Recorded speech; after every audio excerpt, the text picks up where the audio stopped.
Now, we reported last Thursday, we had an interview. We were trying to get some information from the FCC about their planned news study that was going to intrude into the content of newsrooms. It was going to study the newsrooms. So we tried to get some information about that study. They completely stonewalled us. You saw that if you watched that on the nightly news last Thursday. Then on Friday, we reviewed it, talked a little bit more detail about it on the Alex Jones radio show. And then Friday evening, the FCC announced that they are going to cancel that study, if you can believe them. This is a report from the Daily News. It says the FCC backs down from a study and won't ask journalists how they gather the news. Under a government research project, questioning reporters on their news gathering has caused the FCC Commission to rethink its approach. Well, maybe and maybe not, because if you look at their article, it says the FCC spokesperson announced that the questions targeted to journalists would be scrapped and the study would be reworked. Well, it wasn't just journalists that they were going to be asking questions to.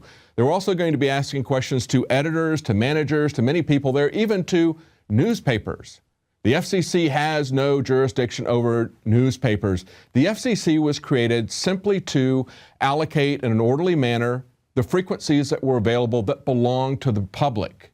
They're not there to get involved in content. And so you have to ask yourself, what are they going to do in the future? Are they going to continue to ask these other questions?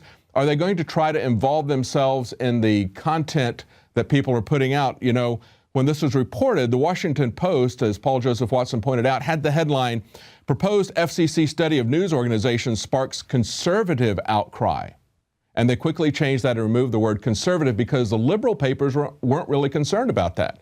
Was this planned to be something like we see with the IRS, where they start auditing all these different Tea Party groups and then giving the information to their opponents to embarrass them or to single them out for criminal investigation? If they're going to embed themselves into studios, would they find people that were the movers and shakers against the government's agenda and then target them individually? It's very troubling to see this kind of thing happen.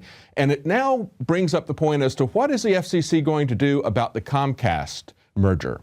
We already know that the mainstream media has effectively merged with the government, but we know that the government wants to get not only the content providers, which Comcast is part of, but also the delivery system. They want to have one company that they can deal with, one person they can deal with, instead of just 5 media companies. They'll now, if these first and second largest providers merge, they're going to have one giant company and 3 smaller ones, so they will probably merge, and then you can eventually have one. That is a very dangerous situation. What will the FCC do about that? We'll have to wait and see.